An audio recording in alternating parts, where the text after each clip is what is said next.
It's Wizards versus Lesbians, a podcast for your ears. Hello and welcome to Wizards versus Lesbians. My name is Isaac. I'm Alexis. And we have a guest. Hello, guest.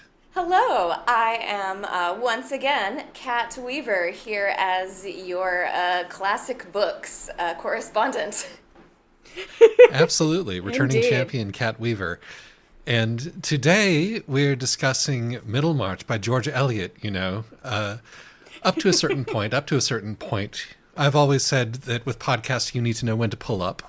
Oh but, my God. No, keep going. I'll be playing the role of Mr. Brooke over the course of this podcast. There's something about his manner of speech that's just very pleasant to me. I don't know what it is. It definitely makes him more likable than he actually is as a person.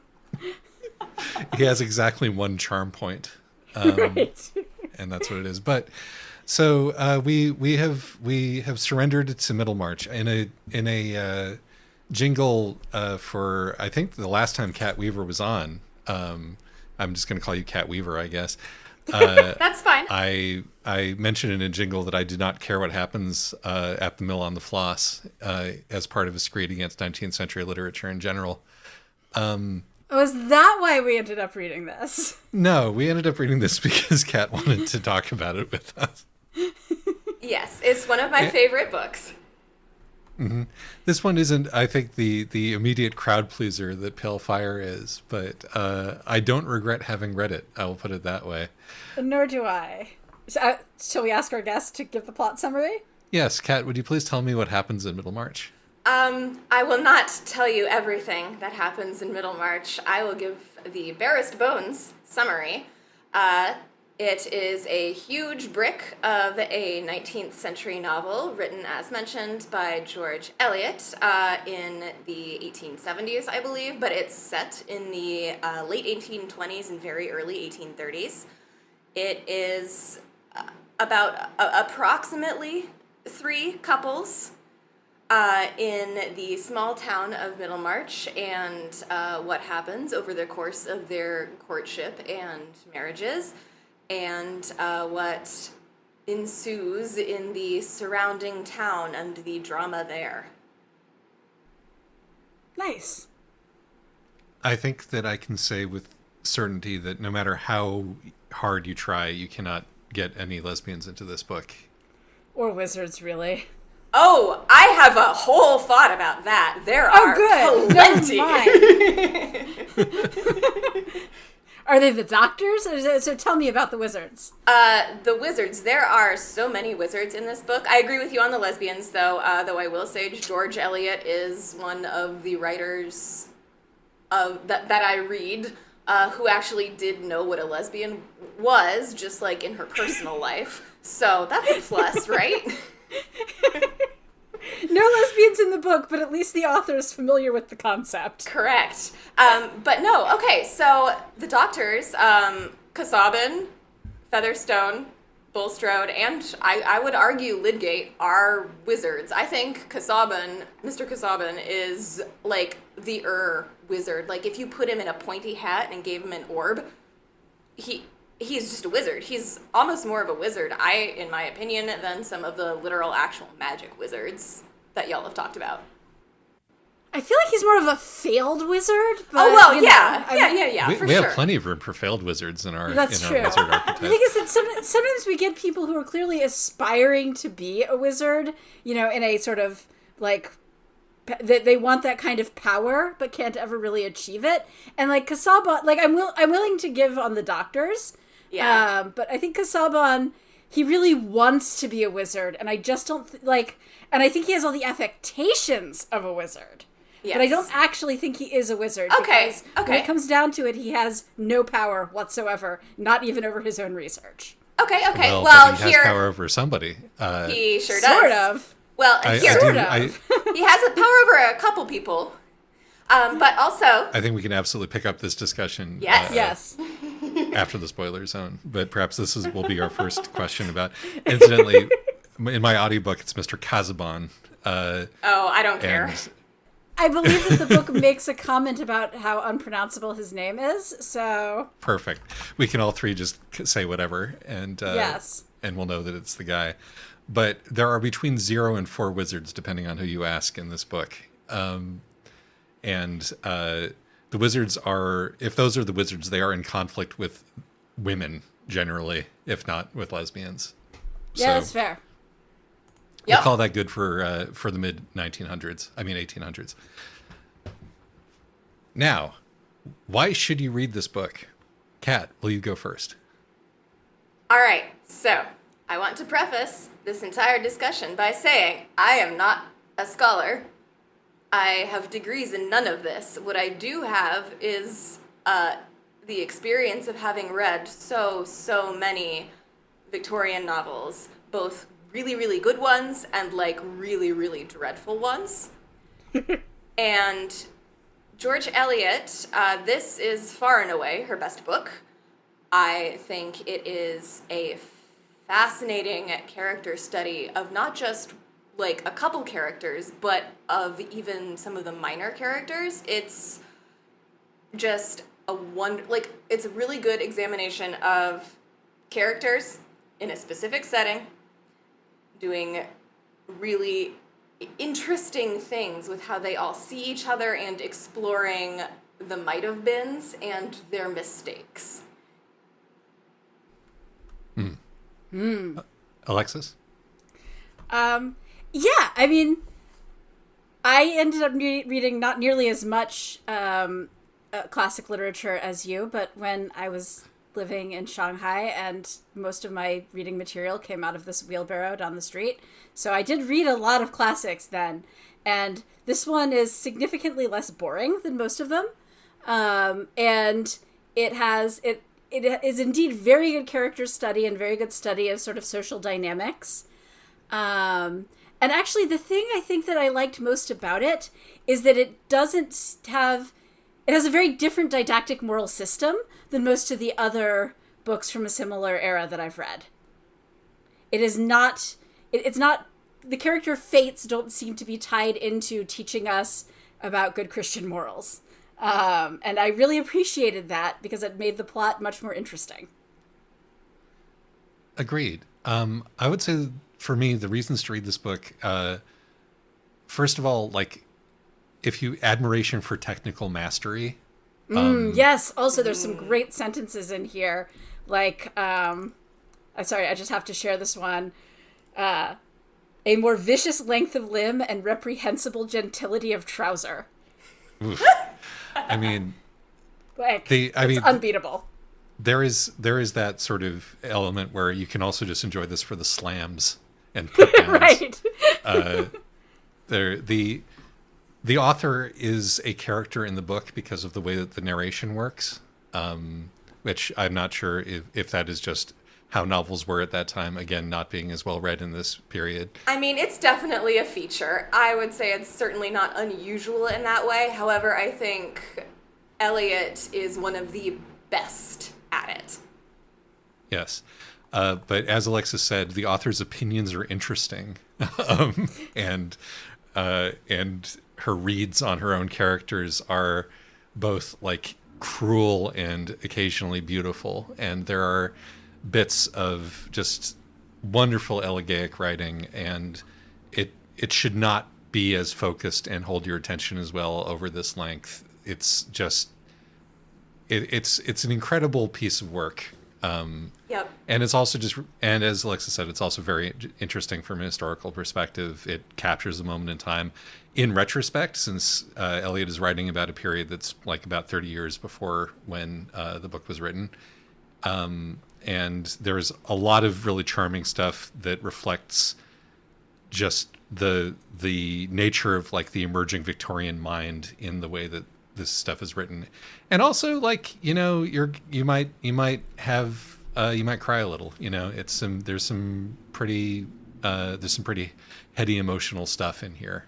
Yep. Yeah, this is actually a really interesting point. Like, you get little hints about how the weavers are being put out of business and stuff like that, which it is capturing this really interesting transitional moment. Yeah, there's also stuff about trains in there too. Right. Yeah. One of my favorite things about the way the book is written is that Eliot will go for science similes, like metaphors about, light and scratches on orbs and Yes. and like, all of these sort of what must have been very au courant and emerging, sort of observations about the world and about like light and electricity and this stuff. And it's also set immediately previous to the real bad cholera epidemic of 1832. Which makes a lot of the medical subplot really extra, I think, compelling. I will also say about the writing that I managed to read this entire thing because this is, bad grad school habits coming back. I read this entire thing yesterday over Shabbos, and... Please don't try that at home. Alexis is a professional. There are not that many 800-page classic novels I can pick up and get through in basically one sitting with snack breaks. So that's it. The writing and the pacing is actually quite good for, I think. Classic novels, often the pacing feels off just because they're so different from what we're used to if you read a lot of contemporary fiction. But the pacing for this actually works. Like, she's got a very deft sense of when it is time to switch to a different character's plotline, and sort of keeping the right amount of tension going throughout. Excellent. Why shouldn't you read this book? Same order. I mean, if you have not liked 19th century fiction before, this may not sway you. I mean, it may. This is a lot more accessible and just like, I guess, it works well with modern sensibilities more so than, like, for instance, Thackeray or Trollope. Okay. But if you if you did not enjoy, like, any of the Brontes or any Jane Austen at all, this book is probably not for you. Yeah, I would say it's a level of difficulty higher than the Austens or the Brontes. Partly for its length. And just like, even though it is funny in places, it is not a comedy. No. Which much of my favorite stuff from that era is either a comedy or more of a light romance. This is not that. I will say that if you read this entire thing in one sitting, with occasional snack breaks, you will come away with a very, with a real melancholy about human relationships. Yep. I don't actually think it's psychologically healthy, and I don't recommend doing this all in one sitting, particularly. I tried to warn you. I know, but look, it's bad grad school habits. And I was busy last week. But I was like, you're going to want to give this one a moment. I mean, yeah, it's a feat. Wow. I read fast, and also I don't have access to the internet on Saturdays. What else was I going to do? There you go. Just read all of Middlemarch. It's fine. My why you shouldn't is along similar lines. It's essentially like, if you're feeling old, if you might be having a midlife crisis anyway, naming no names, if you're feeling anxious and regretful about your life choices, this one isn't going to make you feel better. And it's such a beautiful portrait of all the different ways that people can make bad marriages. Yep. That, like, on the one hand, it will make you grateful for your good marriage, but also I feel like it sort of puts this cloud of doom over the entire institution. It does make it seem miraculous that anybody manages to get married, like, in a non-miserable way. Right. That anybody manages to stay married in a non-miserable way. Yeah. No, this one is not uplifting. It has its sort of a happy ending, but this is not an uplifting book. No. Particularly if you yourself are a bit of a wastrel. No, I think even if you yourself are, really feeling like you're just starting to get established in your career, boy, will this give a real sense of how precarious that can be. Oof. Yeah, this is a horror novel. For that's I'm saying. So much of Victorian fiction, if you read it through the lens of a horror novel, like, so much of it is financial horror. Oh, yeah, Oh my absolutely. God, the debt Yes. stuff in here. Whew. Yes. Oh man, it just hits.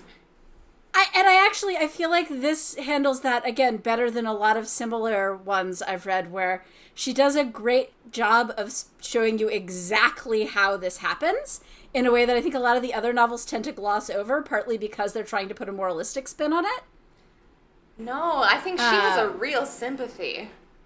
Right, like, Yes. she has a real sympathy for it, and so you go, okay, I can actually see how, I feel like often reading these novels, I'm like, okay, but you know exactly what the social rules are, and you're just being really stupid. But in this one, I'm like, okay, no, I actually see how you got there. You were making bad decisions, but, like, each individual decision makes sense in its moment. The author loves to say, poor Mr. Casaubon, poor Rosamond, poor Dodo, poor, the author weeps along with us at our characters' shortcomings and foolishness. So content warnings, other than just, like, a general worry about the state of humanity and one's place in it, and debt. Yeah, the debt stuff is really detailed and it can make you feel a way. And same about some of the relationship stuff, where it's never actually, like, I guess, outright abusive, arguably, but kind of, like, emotional. I think some of it is at least emotional Yeah. abuse. Yeah, I think Casaubon's treatment of Dorothea is probably verges on emotional abuse. Oh yeah, it's and, reprehensible. But as far as, like, as far as the usual list, nothing violent happens in this book. It's all the real scary stuff instead. Yeah, this is such a gentle book and yet such a horror novel. Mm-hmm. Yeah, I guess, yes, trigger warning, too relatable. Yes, despite the fact that this is written in the 1850s about people from the 1820s. Having said all that, shall we dive into it? Yeah. There's also diegetic, period appropriate, racism and anti-Semitism in here, and probably a murder, possibly two of them. Spoiler zone, by the way. So, one of the things that I'm curious about, and maybe this can lead us into wizard discussion territory, but who did y'all like? Because these characters are all dense and complicated enough that I think that you could take a personal liking or disliking to them entirely separate from the sort of whatever moral content there is in the book, which again, as you said, separates it from its contemporaries. I mean, I obviously, like I like Will Ladislaw quite a lot. Yeah. I mean, I think we're supposed to. Yes, he is a likable dilettante, and that's his whole problem. But eventually he gets his shit together. Yes. Mm-hmm. And not entirely for love, partly just because he's like, oh, actually, I found a thing that I'm good at. Well, and that I care exactly. about. Yeah, and then thinking about his age too, you're just like, oh no, he's still really young. Actually, he is like in prime, figuring out his lifetime. He's an actual poet. Like Eliot is capable of writing, good young adult poetry into his mouth. Yep. And so you get the sense that, we're not, it helps to be in the hands of an author is like, you can be told that this guy is good at writing and is a good speech maker, but also actually is a good writer and a good speech maker and is put alongside a bunch of really waffly, long-winded bores to just, pound that point home. Yeah. But yeah, so we have Will, but I have to admit, I actually I was really rooting for Fred and Mary. I was glad that things worked out for each of them. Because, like, Fred is such a just fuck up in so many ways, and he also is willing to get his shit together. And yeah, and he does it for Mary and for himself, and I think the book too takes that perspective where it's just like the book is rooting for him too. Yeah, and just like the way that, Mary lovingly razzes him and also is like, no, you should absolutely not be a clergyman. You would embarrass the entire, everyone wants him to do the respectable thing that's appropriate for, is real upward social mobility, right? Because his family's at this weird transitional point where they are wealthy enough to be established, but not, established enough to get invited to the good parties. And... and so, becoming a clergyman, much like how Rosamund is trying to marry into a level above her, becoming a clergyman would have gotten him into, a social level up. And Mary, who, so everybody wants him to do that. And Mary's like, no, this would be a disaster. Find something you're good at. And she's right. The book takes a realistic view of responsibility and the need to earn your keep, but it gives you a wide variety of different versions of what that means and what that can mean, and sometimes going for what's below your station is the right choice simply because of your character, and sometimes it isn't simply because of your character, and sometimes your own character makes it impossible for you to do the thing that would make you happy, as is the case with poor Lydgate. That poor man. We really do get the idea that you do need to get serious and figure out what's going to work for you, but what that is can be completely separate from what your family wants or what society wants. Yeah, and I will say I was rooting for Lydgate even as he was such a disaster. I think it's a very good portrait, actually. He manages to pull out of it, but it is a very good portrait of how somebody can fall into an addiction and death spiral. Yep. Yeah. It's I look at him and I go, oh yes, this is how my mom lost her house. Yeah, it's, again, too real. And he, unfortunately, is also the archetype of how difficult it is to reform a community. Just by moving into it and being like, you guys who've been living here and doing things your way for uncountable years are doing it all wrong, and I will fix it. And I will also do so with no sense of the niceties of the situation because I am from a different place and know better. And that works just about as well as you would expect in his case, because he systematically alienates every one of his local colleagues because he knows better than them. And he does know better than them. Except Dorothy. Yes, except Dorothea. Yes, but she's not his colleague. She is not his work colleague, but she is his, ideological colleague. And, the thing is that in this sort of world, people didn't quite have colleagues in quite the same way, it feels like, in this particular society. She's a potential donor, and so they're sort of still moving in the same professional circles, even though she doesn't have a profession.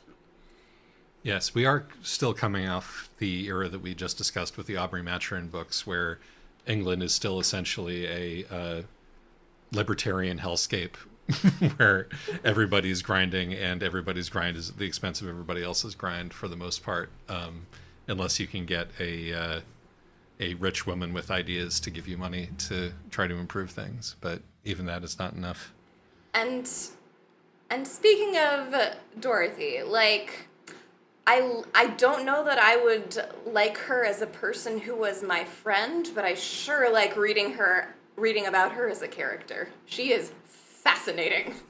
She's fascinating, and she really gets a character arc. You really get to watch her, you get to watch which parts of her are changeable and which parts aren't, which I think is really interesting. She's a true believer, and a true believer, and not a true believer in a particular doctrine or dogma, just a true believer in what she feels to be right, what moves her morally, which is why she and Will end up being the match that they do. Because when Will is asked what his religion is, he says, "To love what is good and beautiful when I see it," which is essentially, although Dorothea would never say that in those words about herself, is also what Dorothea's religion is.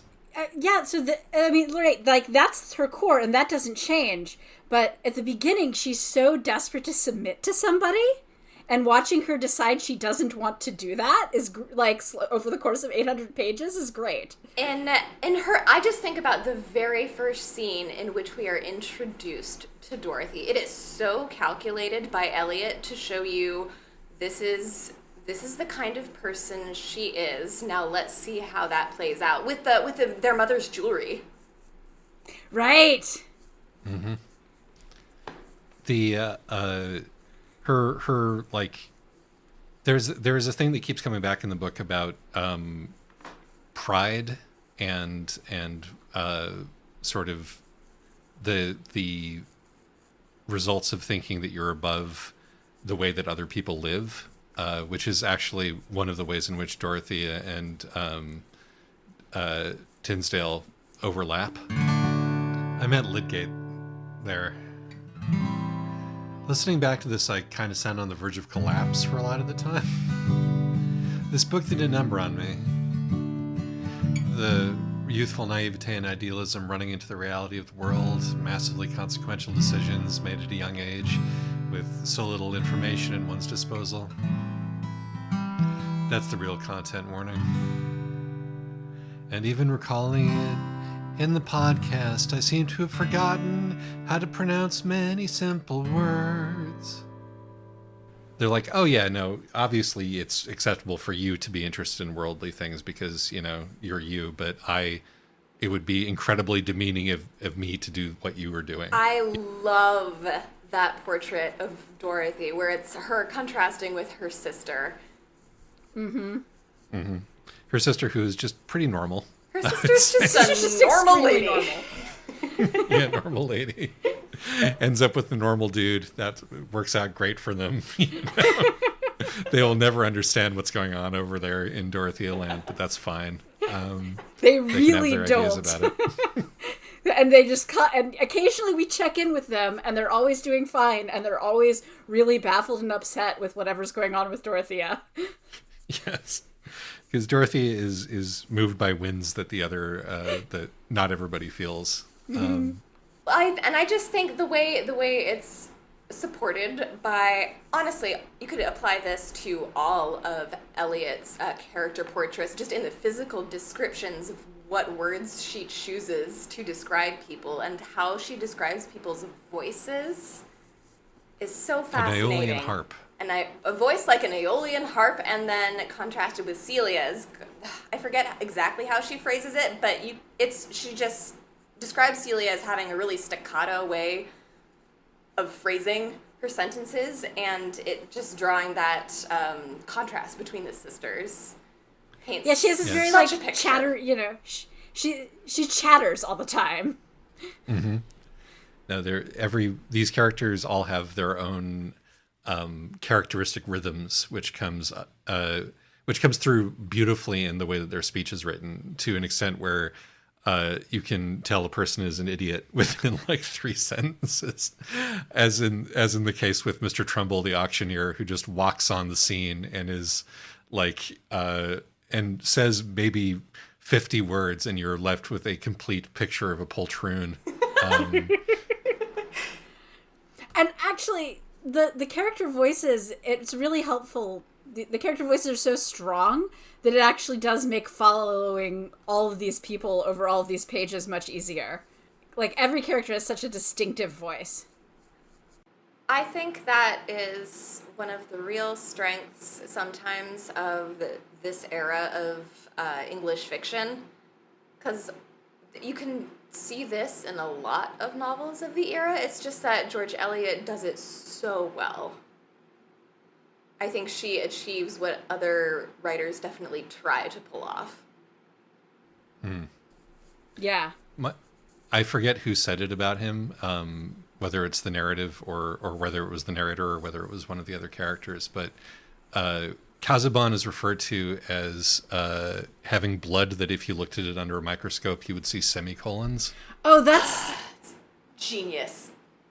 I actually saved that, bookmarked that one, and then because it's somebody put a drop under a magnifying glass and it was all semicolons and parentheses, and then someone says, why is he getting married? Then Sir James is like, why is he getting married? And she says, oh, he dreams footnotes and they run away with all his brains. Oh, yes, it's her who says that. Yes, it's Mrs. Cadwallader. Mrs. Cadwallader. They say when he was a little boy, he made an abstract of Hop o' My Thumb, and he has been making abstracts ever since. He has been making abstracts ever since. It's so good. Oh, man. Just all these little side characters. I think Isaac and I were DMing about this, but yeah, all the random side characters who show up to comment on the action are perfect. They are. They don't overstay their welcome, that they're often like just these punches of the funniest things in the midst of all the sort of doom and gloom, and it's just wonderful to see. And Mrs. Cadwallader, who is like this cartoonishly miserly rich woman, but who has, who can just demolish you and loves to do it, and is also the town matchmaker. Yep. To an extent that makes everybody around her uncomfortable, and they wish she would stop. She's not a main character in this book. She's barely even a minor character, but whenever she comes around, you're just she like, has great. Such presence. Yeah, you're about to demolish somebody, and that's nice. I also want to say that I liked, if we're still talking about characters I like Mr. Fairbrother a lot. He's the clergyman, the vicar, who... The self-sacrificing one. He's a sweetie. He's just a nice guy, man. I don't know. Yeah, exactly. It is great. Like the very first thing that he says is like, you should probably, he says to, why do I keep forgetting his Lydgate? Thank you. I called him Tinsdale earlier, I think. Thank you. You should have pointed. I'm sorry. I was going to, but you were on a roll. Thank you.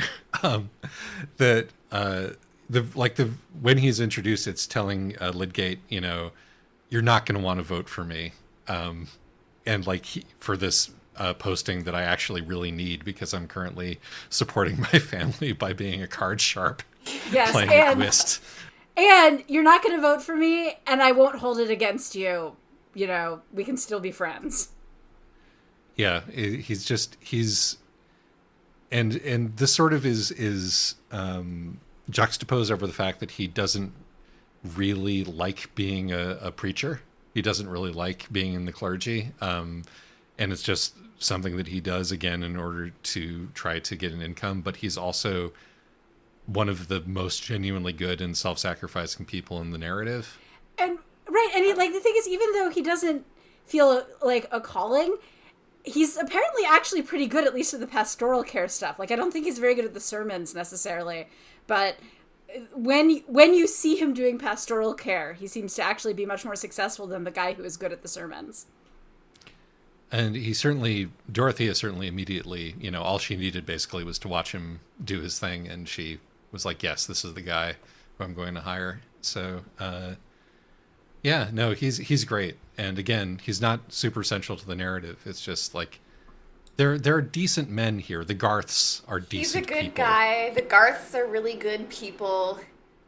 They're not main characters, but you can tell that, part of, Eliot's thesis is that, there are good people in this world. And they don't tend to be encumbered by an overabundance of ambition or talent. Yep. Yeah, well, and I mean, I guess to the extent that there is a moral of this, in this book, it's that if you just are sort of a decent person and you don't try to be overambitious, you just try to be nice to everyone around you, you'll never be rich, but eventually you'll probably reach a point of relative stability in your life. And versus the things that you have to do to amass a bunch of wealth and social status place you in an inherently precarious position. As with Mr. Bulstrode. Yes. Yeah, she has a lot of, I guess, she makes the point, maybe not explicitly. I mean, it's been a couple months since I reread it, but I feel like all of her characters who end up, like, respecting themselves are the ones who have happy endings. Yeah. Yeah, I guess there's a sort of self-respect, and sticking to your values and being decent will get you further than anything else. Will at least will give you a happier ending than anyone else. Yeah, and, you know, it's not moralistic, but it is definitely a kind of moralistic that I can more or less get behind. Frankly, it's all well and good for one of the greatest authors of their age to extol the virtues of being one of the unsung heroes who holds the world up. As in the ending of this novel, where Dorothy is eulogized as someone who never achieved her potential, but who made the world a better place anyway. But what if not living up to your potential is an enormous mortal sin for which you can never be forgiven? You wouldn't know, would you, greatest author of the age? Yeah, this book had an effect on me. Right, as opposed to, you know, punishing Dorothea for having this sort of extramarital, you know, infatuation, and punishing Fred for punishing Fred, you know, because Fred would absolutely be a tragic character in a lot of these books because he spends all this time gambling and, you know, living on his expectations, and he gets, you know, the crushing blow that was inevitably going to happen, but instead of, you know, spiraling, he goes, okay, well, I'm just gonna lower my standards for myself and try to be a decent person, and, like, try to get to a stable enough place that the woman I've been in love with since I was a kid will actually agree to marry me. Yeah, now there's a lot of, like, mistakes made as a young person cause you a tremendous amount of, like, heartbreak and woe, but don't actually doom you for the rest of your life. Unless the mistakes you make involve compromising your morals. Exactly. Like Bulstrode. Oh, we should add, actually, for content warnings, period typical racism and anti-Semitism. Yeah, it's... Yes, actually. It's there. It's less pronounced in Middlemarch than some other books, for sure, and George Eliot is a fascinating case study if you ever read Daniel Deronda. I don't necessarily recommend it, but... I'm definitely planning to look into it after I heard something about all the Jewish parts, but I will note that this is a book that, despite having no Jews, everyone insists that, you know, Will's grandfather was a Jew because he was a pawnbroker. Yeah, it's, you know, it's this sense of, like, is George Eliot portraying this just as the way life was, or does she have feelings about it? And man, I don't know. She's fascinating. Daniel Deronda was a great inspiration for the first generation of British Zionists, and many generations thereafter. A great favorite of Ben-Gurion's, so we're told. Makes sense. You could see a person like Dorothea being moved by the obvious and simple justice of returning a people to their land, not considering the consequence. It says here it even inspired the first group of Zionist Jews to sail to Palestine in the 1880s. This novel by one of the greatest authors of their age. Maybe it's actually better not to live up to your potential. The narrator figure never leans in on this, or never chimes in on it. It did feel to me just like portraying what this sort of thing that you would expect to happen, you know, under the circumstances and the ideas and values of the people of the day. And she does go out of her way to make Bulstrode involved with like he's very, very Christian and was part of a reform sect of Christianity specifically. Yeah, he's an evangelical. He's a fire and brimstone evangelical. Yeah, no, that is true. I mean, on the one hand, it was definitely a little jarring every single time the word Jew showed up in this book. On the other hand, at least the guy I'm not sure how I feel about it. You know, the guy who they keep calling a Jew is like the most obnoxiously Christian character in the book. But at least, you know, that also means that the pawnbroker was, in fact, the guy who's making all of his money off of the pawn shop is not, you know, he's not a greasy, big-nosed, swarthy character. Yep. So, yes. Yeah. And also, in the "Are they white or not?" Poles are not white yet. Yep. Right. This is an interracial marriage. Yeah, Will Ladislaw gets no small amount of grief for being called Ladislaw.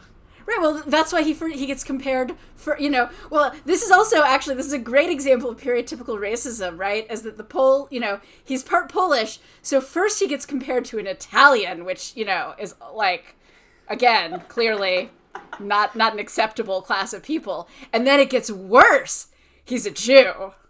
Yes. Yeah. Yes. I, as an Italian-American Jew, found this hilarious. Italian handshake once again. But but yes, no, going back to what we were saying earlier, I think there is that point where it's like, it is the only thing that really dooms you is accepting a lot that is not, that runs against your values, which is what eventually kills Lydgate. Yeah. Yep. And it's like, one gets the sense that, like, there's nothing inherently shameful or bad in being like a doctor with a thriving London practice who is kind of henpecked by his beautiful wife. It's just that it is incompatible with the person who he is, it turns out. And therefore it kills him after he accuses his wife of being basil because feeds on dead men's brains. Murdered men's brains. It's such a good line. Yeah, that one stuck with me, especially because I had pesto for lunch yesterday. And again, like, Fred is the contrast here, where everything is pushing him into this ostensibly successful job that goes against his nature, and he rejects it. And I mean, he rejects it mostly for love and not for, out of being sensible, but still, like, that's what saves him. Yeah, and then you also have Will's, I guess, it's sort of presented as a temptation. Like, Bulstrode was gonna give him the money to satisfy his own guilt, but Will was just like, fuck off. Yeah, exactly. I admire these young men. Well, he's also being filial. Like, his mother ran away because she didn't want, she found the whole pawnbroking rich person thing immoral. And part of why he's doing this is that he's like, oh, this is why my mother left. And I can't betray my mother. Like, he's a good boy. He loves his mother, even though she's dead. Yep. And once again, like, he is willing to make material sacrifices for his own morals and self-respect. Yes. Okay, actually, so speaking of actresses, because I believe that was Will's mother. Yes. What do we think about Lydgate's backstory with the actress who murdered her husband? It's insane. I don't know. It's wild. That's just in there. I don't know. Right? I think I'm going to tie this to Casabon and Dorothea's honeymoon trip. I think that this is an opinion that is both present in the time and present in the author. Is like, oh, things are wacky in Europe. Yeah. Man, I don't even know what's going on the continent. That's like, whoa, I think that is certainly part of it. I think is in this specific book, I think it serves as I guess a foil to the kinds of like Gothic or other more sensational literature of the time. I don't think it's a satire of it necessarily. I just think it's a nod to it. But what a strange little interlude. I think it does actually serve as pretty effective foreshadowing for, Lydgate, because part of Lydgate's fatal flaw really is that he's so good at convincing himself, because he is actually smarter or at least more educated and, like, knowledgeable about medicine than everyone around him, even the other doctors. And so but this leads him to think that he's always rational, right? He's that guy who, no matter how emotional he is convinced that he's acting perfectly rational and everyone around him is being hysterical. And you watch him do this as he's, falling in love with this actress. And then, when he finds out that actually she had, in fact, committed not murder, but manslaughter. And says, "I do not like husbands. I will never have another." And so he goes, "Oh, well, I'm going to be totally rational about marriage from here on out. I'm going to I have a sensible timeline." And so, I think this works really well in two different ways. Because one is that it shows, how he always thinks he's being sensible even as he ends up in this engagement with a woman who he's never going to be happy with. But also it's this good foil for Dorothea, because we see she talks herself into this marriage because she's not being sensible enough. Yep. But it turns out that actually being like, no, I'm going to be super smart about it is not proof. Neither of these is proof against a bad marriage. Like, you can be romantic about it or you can be sensible about it. And either way, you can make a really bad marriage. Yeah, I think in serving the story in that way, it is absolutely thematically resonant. And then also it's a weird, almost pre-foil of Dorothy almost in Lydgate's life. So, like, I guess it's this is the sort of woman he was originally attracted to. He finds a woman who seems to be the opposite, and he tells himself, oh, since that first woman didn't work out, this woman who is the opposite of her is the better, more reasonable choice. I'm going to give my take on this, which I think is related to the gender of it all, which is also something that is happening in this book. Lydgate is part of the class of men, and we're definitely shown that there are two different kinds of men. There is a class of men who think that women have interiority, and there's a class of men who don't think that women have interiority. Yep. For whom, in fact, it doesn't even cross their minds that women might have interiority. And Lydgate is one of the latter. Yes. He really is. He's a decent person, but he does not see women as full people. As people. Even Dorothea, like, when she's rescuing him from his moral and social and financial dilemma, it's still, she's more of this sort of angelic figure. Yep. Yes. Now, it's and I think that part of the thing about the whole actress backstory, where he falls in love with this person who he does not know, this actress who he's following around from European state to European state. Pretty much the only things he knows about her is that he thinks accidentally killed her husband. Yep. Yeah, because there's a romantic story attached to her. And for him, the woman and the romantic story are the same thing. But even though Rosamund is in many ways the opposite of this actress character, he's still just like, oh, beautiful woman, beautiful, charming, childlike woman. That Eliot calls Rosamund an idiot in so many different ways. Her infantine blonde head. Yes. But he sees this person and is like, okay, cool. That's a symbol of a play pretend doll wife. That's the smart choice for me, and status symbol because she's really hot. I think it's more than that, though. I think he genuinely mistakes being pretty and charming for being virtuous. Well, no, for being smart and deep. I think that, like, because he has, like, he and Rosamund, before they get married, have some pretty good banter going on. And I think that he's sort of talks himself into thinking that she's much more smart and socially aware and worldly than she is. And similarly with this actress is, she's pretty and he's seen her on stage and she's been vulnerable. And so he thinks that there's an emotional depth to her that there is not.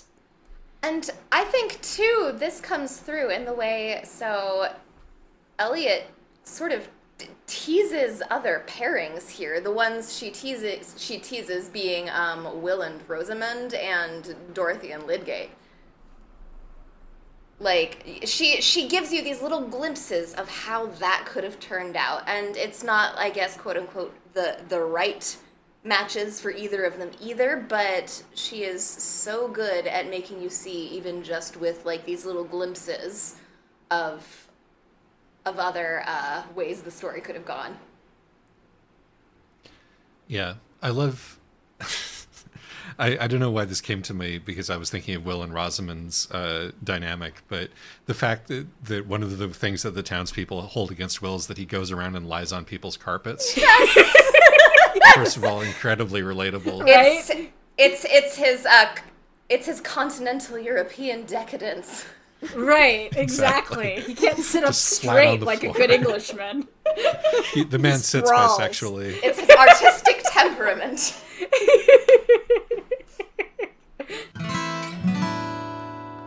I'd like to suggest we bring back the word louche into daily use. It's that set of symbols that make Rosamund, interested in him. It's not clear that Rosamund knows that anybody else has interiority, let alone men versus women. She is also fascinating.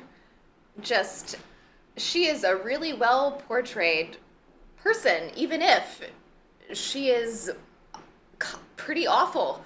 But you also see how she thinks the way she does, and you do have some sympathy for her too. She has admirable qualities, one of which is that she's willing to take action. She sure Yes. is. Based often on it's what she stupid thinks action, is right. but she is willing to do it, and that, And this puts her ahead above a number of the characters who are just sort of stuck in their own mire. And also means that she can, take her husband out, essentially. She can predominate over him. Now, I do want to get to some of the wizard conversation because... Oh, yeah! That's right. This podcast is about wizards. And lesbians, but we'll have to make do with wizards for this one. Casaubon! Well, there's Casaubon, but before we go into him, because he's a whole thing, I just want to put in a note for Mr. Featherstone, he of the will. I think he is a wizard. Him I'm willing to buy, actually, as a wizard. Like, the way that he manipulates everyone. The way that he manipulates everybody around him and teases them with his money, and in the end, just gives it all to his illegitimate son, knowing that he'd do and so. charity. He gives a chunk of it to... he doesn't even give it all to his illegitimate son, right? That would in some way, he gives most of it to charity, but he gives the land to his illegitimate son. Yeah, it's... What a guy. What a guy. It's specifically a charity for, angry old men. Right! Right! And, He wants to give people like him a place to be horrible in. right? And just the way that he, the whole thing that he does to Fred, where he makes Fred get a signed statement that Fred has never, claimed that he expects an inheritance. Yep. The side it's so absurd, and it wouldn't work on somebody smarter, but Fred is just not that bright. And so he falls for it. Right. And the shit he pulls with Mary, which is... It's oof. Yeah. I mean, that is the most wizardly thing that he does, is the Yeah. whole, Take 200 pounds and burn the will. Yeah. and you must bring me this document and I will burn it, and all of that stuff. And the way that his magic goes wrong at the end, thereby actually making... He would have ruined Fred if he had given him the money. Yes. And so, in fact, Mary actually defended Fred there from a bad future, even just by doing the right thing unconsciously. So, hey, there you go. The thesis of the book rears its head again. Plus, also, it gets pointed out, probably the other will would have gotten overturned when the illegitimate son contested it. Yeah. And so, at which point it would, Mary would have lost a lot of her social and moral standing, as well as her, internal moral compass, for nothing. Yes. Either outcome would have been really bad, basically. Whether she, whether the will had been upheld or not. Right, and I guess so. This sort of mirrors almost is a foil for the situation with Mr. Bulstrode, who did make a compromise in his youth that came back to bite him in the ass. Right, especially because if, I get the impression that if he'd actually introduced Will and, baby Will and his mom to Right? the woman to Bulstrode's first wife, she probably would have been like, no, I ran away for a reason. And then he could have gone back and said, well, I found your daughter, but she won't come back. Exactly. Yeah. And then Raffles wouldn't have been able to blackmail him. You hate when fate manifests itself as a disreputable drunken man who is really good at bullying you. And maybe you commit accidental murder? Yes. I don't think it was that accidental, because didn't he hand over the key to the liquor cabinet? It is, if nothing else, manslaughter again. But I think it rises to the level of murder, actually. Yeah, the book really takes a point on it by just hammering home how guilty Mr. Bulstrode feels, and it's just like, yeah, you should feel guilty. Yeah. But Casaubon, let us have the Casaubon conversation. That asshole. He's so awful. A man who, again, he's solidly in the no women do not have interiority camp. Right. He's also, which incidentally, maybe one of the reasons why I actually like Dorothea's uncle, Mr. Brooke, is that he is not in that category. For all of his blithering, he respects Dorothy. Yeah, he really does. He respects Dorothy's will. It may be because he's too lazy to want to try to change anybody's mind, but he lets people do what they want to do, and it's like, I can't, you can't stop them. It's not within my power to tell them. I can't make him go away. What, they're the adults in their own choices, and it's like. He's actually. Yeah, I think he does his best for her. He's like, "Are you sure? Are you sure this is a good idea? Are you sure you don't want to marry the other guy? The other guy would totally offer for you. Are you sure you want to marry this guy? Okay, well, if you're absolutely sure, we are going to we're going to ensure that your money is protected." Yes. That's about all you can do when somebody is really set on marrying somebody else, is be like, all right, well, we'll do our best to protect you from your bad decision, but we can't stop you from making it.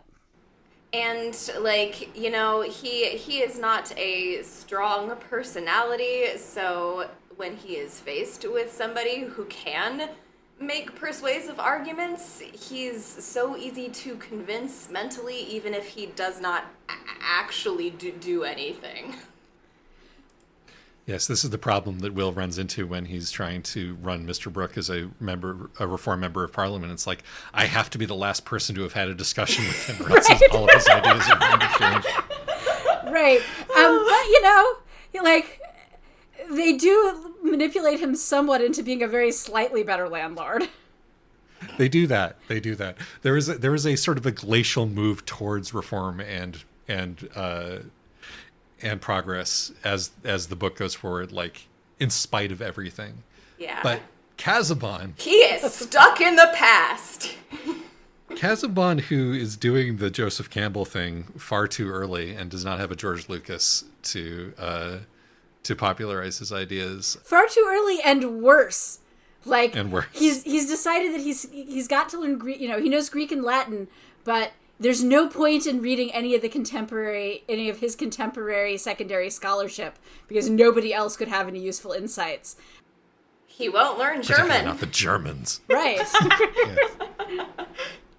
And Will, who is just a normally educated person and not even an expert, is like, oh yeah, no, all that stuff, the Germans have figured that out already. Right. Yeah. Just God, the casual ease with which Will just tosses everything in the trash. It makes your heart hurt a little for the guy, but not that much when you see how he treats Dorothy. I'm just gonna say it.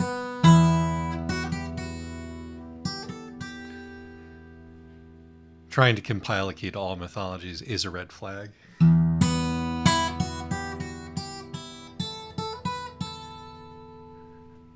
Hide every single one of your 1,000 faces in shame.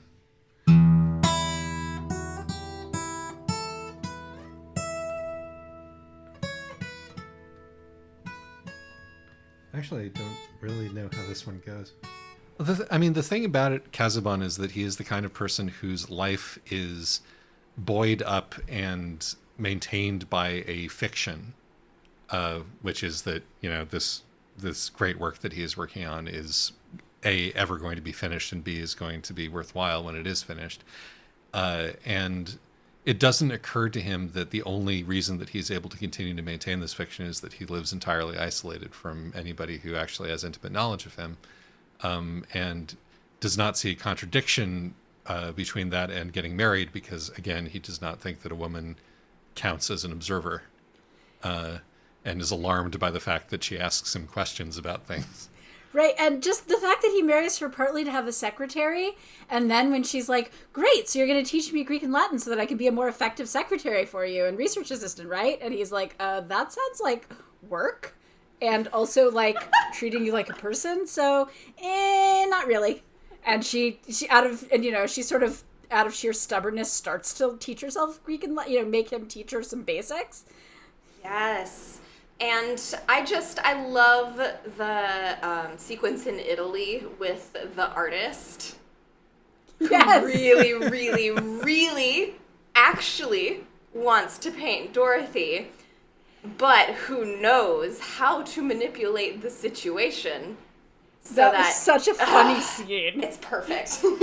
It's so good. And the painting of Dorothy, of your wife, I just don't feel like I can sell it. It wasn't really a success, but I will totally sell you the painting of you as Aquinas. And of all the people to pick, right? Thomas fucking Aquinas. Right? Wizards versus lesbians does not respect Thomas Aquinas. Oh, it's brutal and so perfect. That artist read that man perfectly. Yes. And Will being Will being in on the joke too is just tremendous. Even though it hurts his heart. Yeah, right? Like, it hurts his heart, but he's also like, no, this is too funny. This is too funny. My friend, like, I'm gonna have to let my friend get away with this. And of course, like, the whole thing with Casaubon and the fact that, like, half of his money really should be Will's. And yes. and when Dorothea points this out, he gets so mad. Well, Dorothea having the timing of the century, right? When it's like, I'm completely unbeknownst to me, my husband thinks that this man is trying to get in my pants and is just waiting for me to die so that he can marry you. Oh, honey, have you considered giving half of your money to this guy? Oh my God, it's just because it's the right thing to do. It's so tragic. And it's like, it doesn't enter her head. It's so tragic. It's like, no.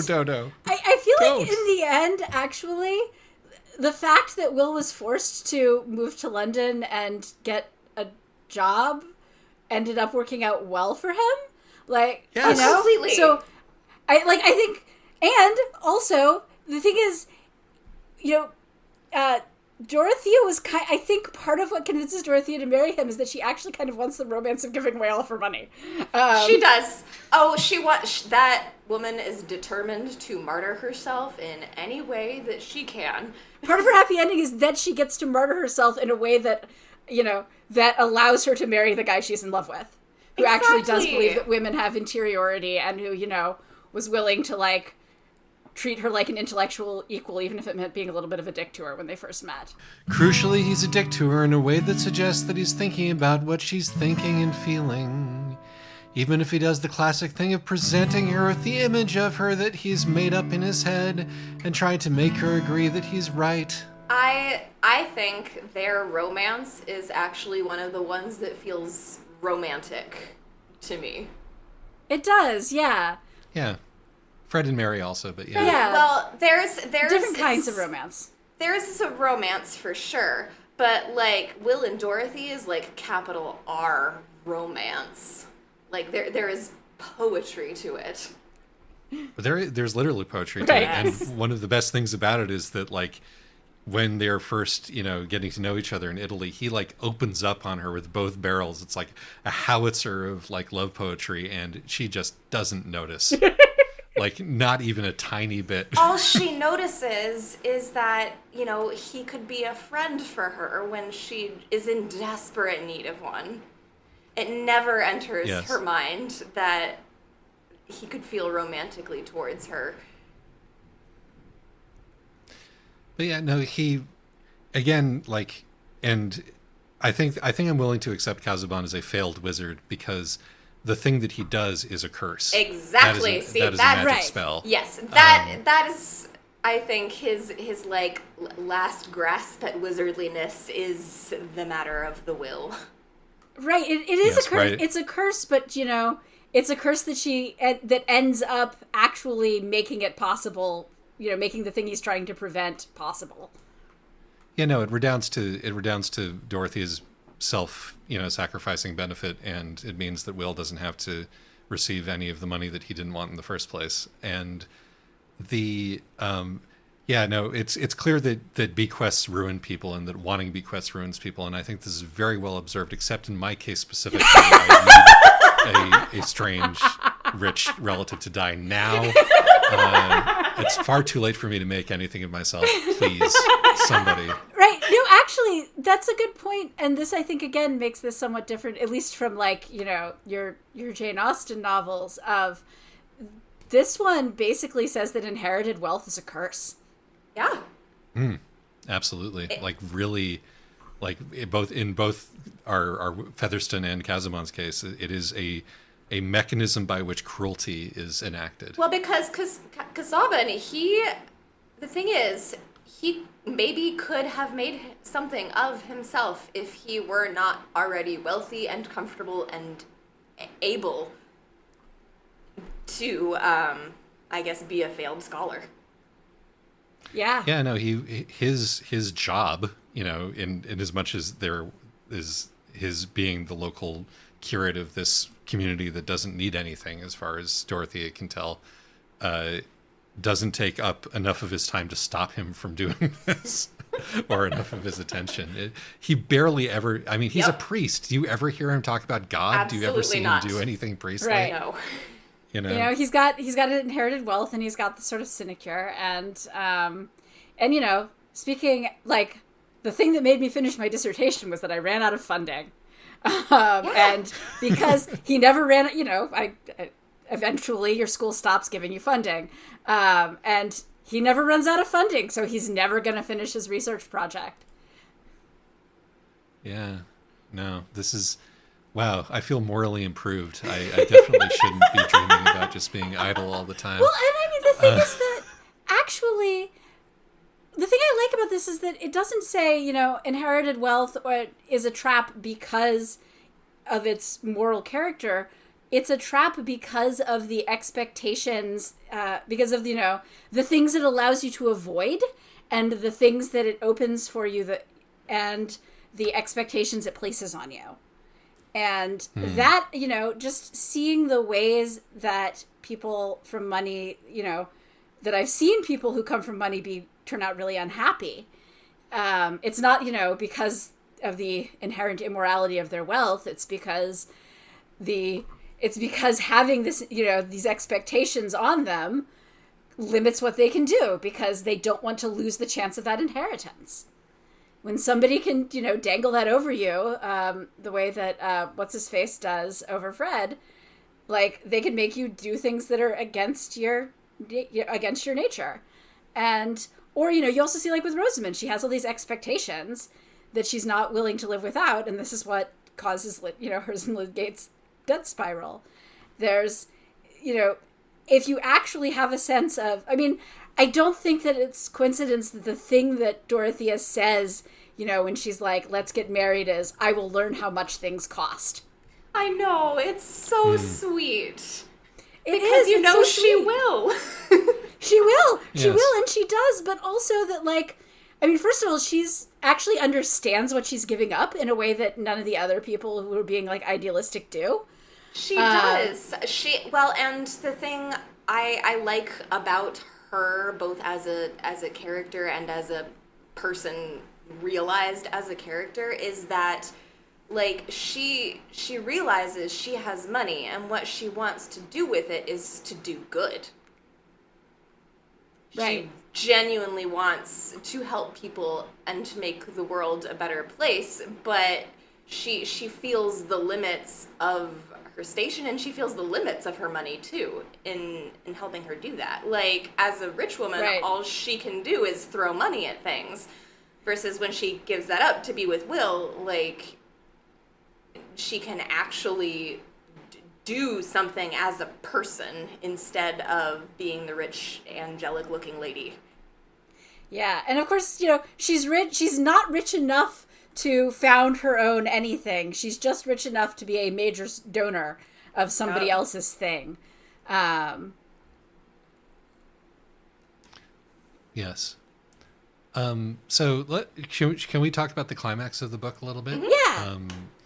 I think that this is the second book that we've read where the dramatic climax of the book is two women having a conversation. It's so good. It is particularly good because they haven't had a conversation up until this point. It's right. And in fact, it's delicious. The whole book, you see Rosamund and Dorothy as foils to each other, and then they actually talk. And it is lovely. And it solves all of their problems. Yeah. Or at least puts them on the road to happy lives. I mean, and Rosamund's life is happy. Lydgate, Lydgate not that's so another much, question, but Rosamund gets what she wants out of life, which is, and social mobility and a comfortable living. And you know what? Yeah. Good for her, I guess. Right. Yes, there's this sort of gender of it all question where it's like the sort of the academic introduction to this book is like has a lot to say about how the Dodo's tragedy is that she couldn't go to college. Yeah. She wouldn't have thrown herself on this the most professorial man in the neighborhood if she could actually go to school. Right, like her biggest romantic dream is a husband who will teach her to read Hebrew. Yeah. Right, where she could just get, in 50 years she could just pay somebody to do that and it would have been fine. That doesn't feel to me like quite the moral that Eliot is reading into it. I think that we are actually, and as befits a book that is written by women about women, it's more, it is partially about the fact that a bunch of men don't even make the effort to begin to understand who they are, but the very important thing is that they are who they are, and that they're Rosamund and Dorothy are like two completely different human beings. Like perhaps the most different the two human beings who grew up under the same general set of circumstances could be. And the key to unlocking their individual happiness and fulfillment and growth is just in this ability to compare notes and situate It's themselves just as human talking beings, to each other and treating each other Right. like human beings, and I think that's just a lovely scene. It is. It's great. It's funny because I feel like in contemporary literature there's a whole thing of, okay, well, this problem could just be solved if the two people would talk, and then this has created this sort of really annoying backlash of these two, of everybody having just therapy speak at each other. But in this case, they're not having therapy speak. It turns out, like, it flows naturally from their characters that they would be like, okay, no, that Rosamund would be like, actually, you know what? No, I'm going to dump all this on you. Yeah. Because I don't like feeling bad, and right now I feel bad. Yeah. And Dodo is like, I can't even mention the fact that I think that you were about to cheat on your husband, but I just have to tell you that it's a really not a good idea to do that, and it's not going to make you happy. Yeah. Right. Oh, kills me. And there's like some line in the epilogue where it's like Rosamund never forgot Dorothy's kindness to her. Right. Yeah. Well, partly really, because Dorothea really is, she is the one person who actually treats Rosamund like a thinking being. I mean, part of why Rosamund turned out the way that she did is that, her family raised her to be an ornament. And then was like, actually, we can't afford to keep, to support your ornamental dreams. And then her husband married her to be an ornament. A lesbian friend of mine says that there are two kinds of men, useful and ornamental. I am proud to be ornamental, and I'm glad I had the choice. This is a victory for feminism. She was educated to be an ornament. Right, and the thing about Rosamund, too, is that she is determined. She has opinions. It's just her opinions are what she has been told all her life, and she takes that and she runs with it. And she makes decisions. Honestly, things also would have turned out... I think she would have done well in college, too. I think so. Yeah, can you imagine the sort of the thing about Rosamund is that she has this moral certainty, that she knows what is correct from her own, perspective, partially because she has always been the highest and best at the thing that everybody says that she is supposed to be. Right. She would have the classic arc of you go to college, you find out you're not the smartest person in the room. It's ego crushing, and then you get over it. Yeah. Or she would go to college and acquire a completely new set of beliefs and go home and torture her family with all of these new beliefs. Which would also be great, honestly, because, either way, I feel like Dorothea, as it turns out, was capable of making her way in the world without it. It's a real tragedy that she didn't go to college because she would have actually been really good at it. But I also think that would have, and Mary too, for that matter. I love the thing at the end where nobody believes that Fred could have written the book about farming, and nobody believes that Mary could have written the book about Plutarch. I know. Yes, no, that's really good. The Middlemarch says that it never has to reckon with anybody having written a book because they will never believe that anybody has written a book.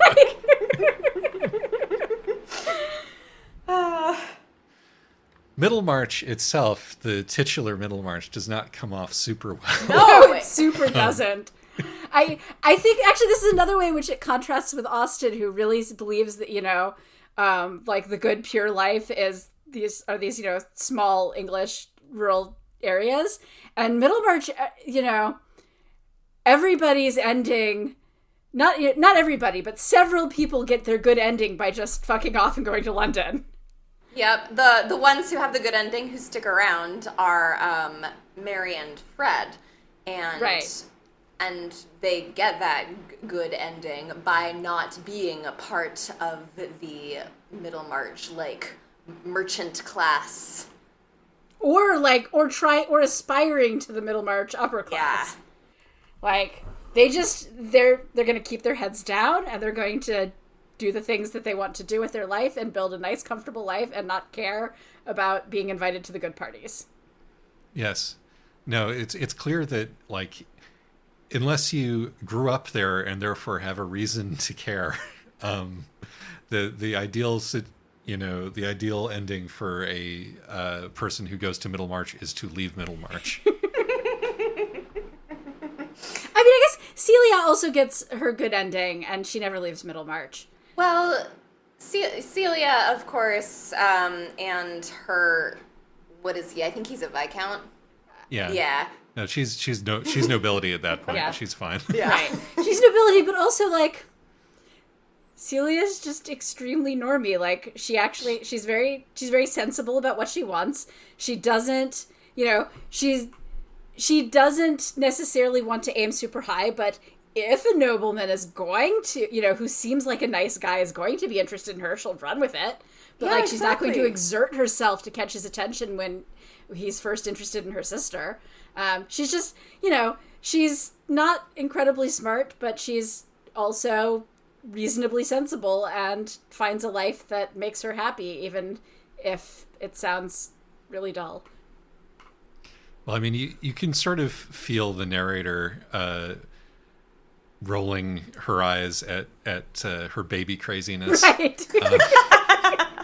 being like, yes, we've all hung out with this one, haven't we, folks? But even that has a certain charm to it. Oh yeah, it's the normal thing to do. Yeah.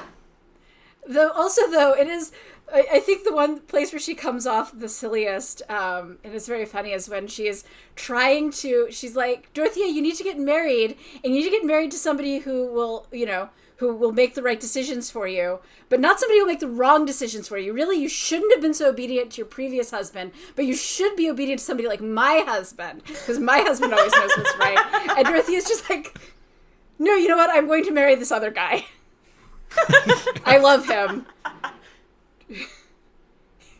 And I love how to, like, I think Eliot is very wise at the end, where she's just kind of like, yeah, there was, I guess, a tiff in the family, but that wasn't going to last.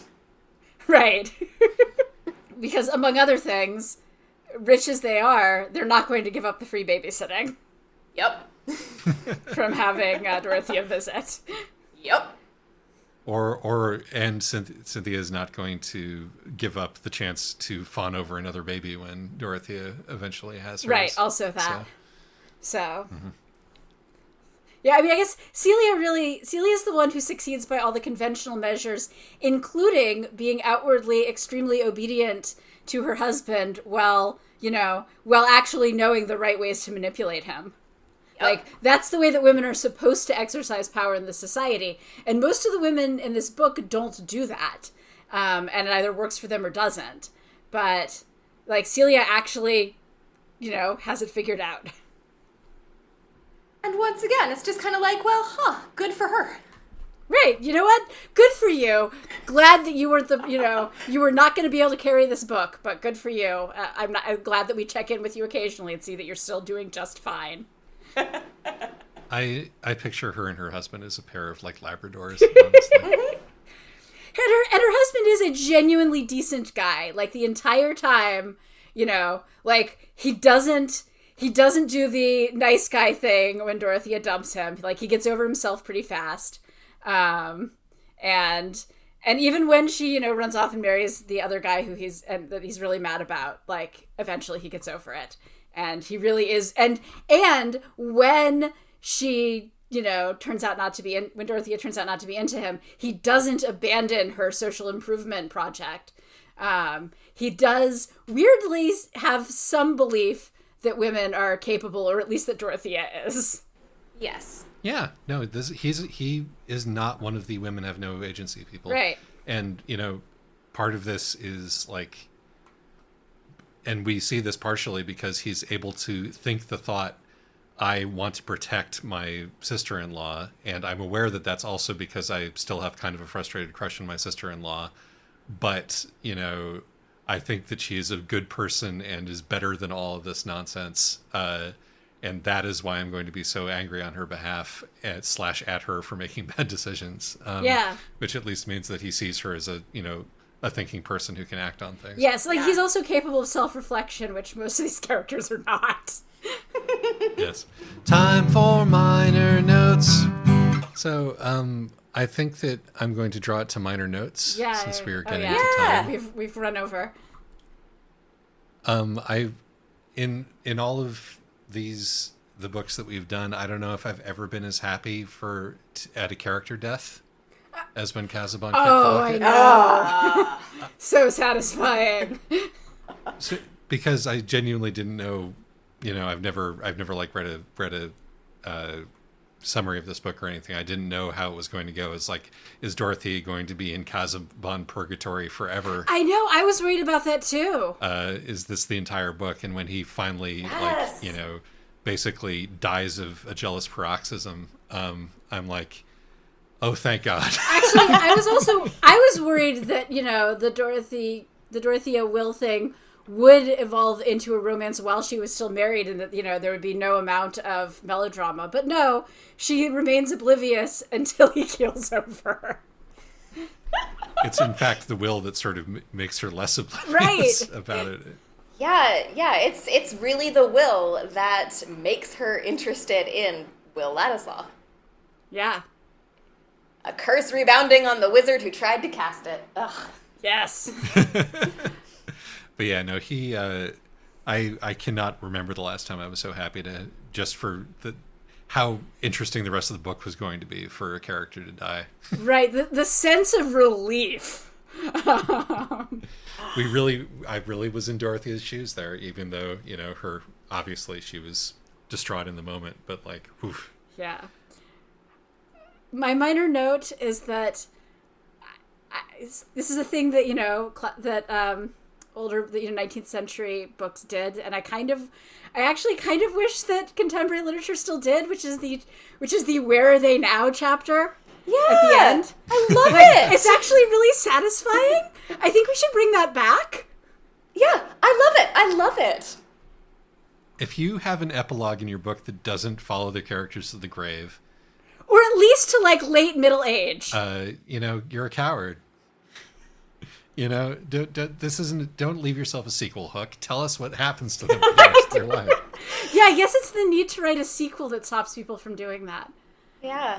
My minor notes are, so if you liked Middlemarch, I have some other 19th century books by women to recommend. Nice. I really like Elizabeth Gaskell's Wives and Daughters, so if you like Middlemarch, I think this will hit a similar spot for you. And I believe that there may be some gay content in that one, or at least... Wives and Daughters is, debatable. But there's certain frissons of description in there that are very, very interesting. Similarly, and by the way, both of the novels I'm recommending here were unfinished by the authors at the times of their deaths, so they have been variously finished by other people, and it's also fascinating to see. Like Dream of the Red Chamber. Yeah. So Wives and Daughters was finished by somebody else. Or has been finished by somebody else, and The Buccaneers by Edith Wharton was also finished by somebody else. Fascinating. And yep. So what's the pitch for The Buccaneers? So The Buccaneers is by American author Edith Wharton, which I like a lot of her writing because it is about the American upper class. As distinct from the British upper class, and she knows what she's talking about, and The Buccaneers is specifically about that. It is about a group of young, wealthy American women who get involved with the British nobility.